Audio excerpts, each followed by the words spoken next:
the janitor. Send me out the matty cause I'm sleeping with the demon dog. Silence of the flames that we friends, I was just that.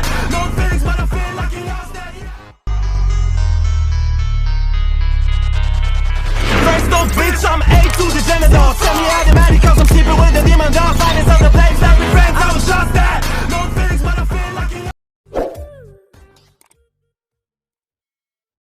Bismillahirrahmanirrahim. Assalamualaikum warahmatullahi wabarakatuh. Oke teman-teman, kembali lagi di channel Pengusaha Muda yang berkarya. Oke teman-teman, di kesempatan kali ini saya sedang berkunjung ke salah satu kolam tempat teman saya ya teman-teman ya. Karena teman saya ini sudah berhasil dalam melakukan budidaya ikan lele.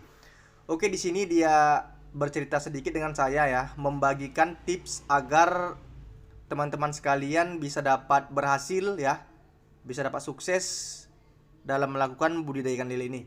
Oke, yang dia ceritakan dengan saya ya, sedikit pengalamannya, yaitu di budidaya lele ini, kunci utamanya itu dia membuat bibit itu ya, sebelum masuk ke kolam tanah ini, dibuatnya bibit itu seragam ya teman-teman ya. Itu kunci utamanya agar ikan itu dapat hidup ya, dapat hidup.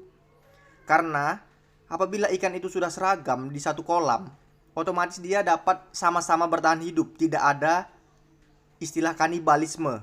Nah, itu kuncinya ya teman-teman ya. Setelah ikan itu mau masuk ke kolam tanah, itu ukurannya kita memang benar-benar harus seragam katanya ya.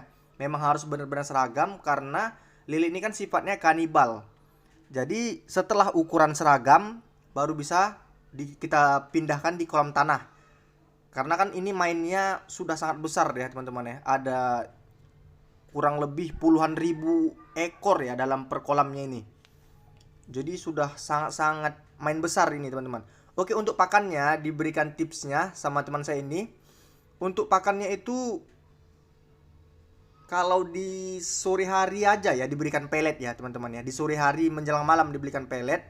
Lalu untuk di pagi hari itu suplainya ada di usus ayam, ada di ayam tiren ya teman-teman. Itu ayamnya direbus lalu ayamnya digiling teman-teman ya. Ayamnya digiling halus ya. Ada memang khusus penggilingan ayamnya. Nanti saya akan tunjukkan juga ya penggilingan ayamnya. Itu digiling halus baru diberikan ke ikan lele ini. Jadi ikan ini tetap sehat ya teman-teman ya. Karena ayamnya kita lakukan proses perebusan lagi. Dan usus-ususnya kita lakukan proses perebusan. Jadi semuanya bersih ya.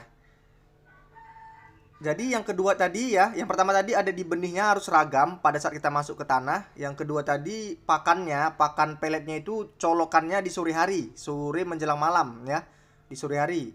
Untuk di pagi harinya kan ikan itu memang sudah mulai lapar ya, lapar sekali kan. Jadi kita berikan ayam tadi ya. Jadi itu salah satunya ya.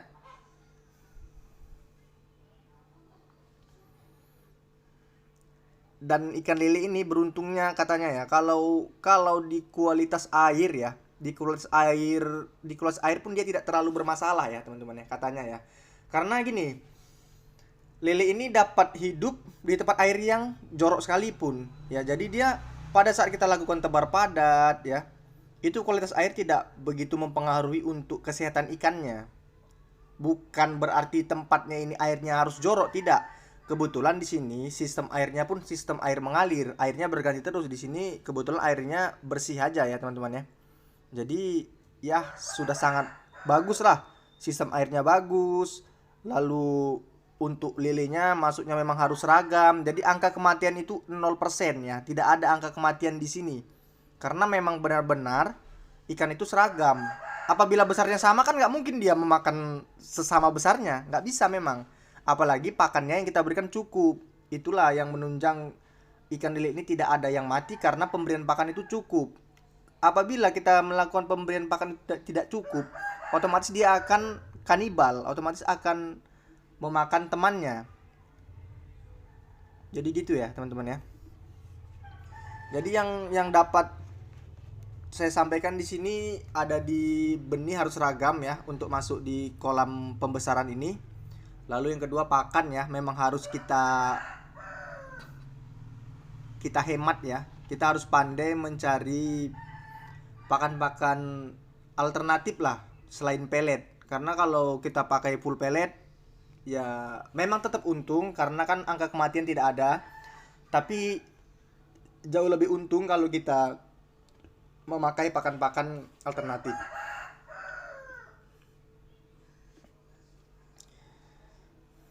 Sangat mantap ya teman-teman ya. Ikannya sehat-sehat semua.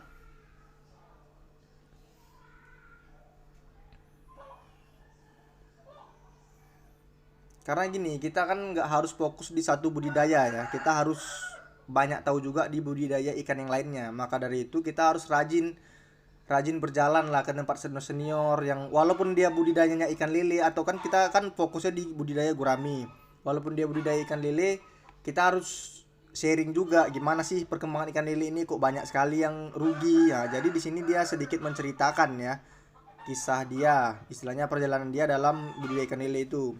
Kebanyakan pemula itu buru-buru dia masukkan ikan itu ke kolam pembesaran tanpa disortir lagi. Jadi di saat itulah ikan itu dapat habis dimakan oleh temannya. Jadi seperti itu.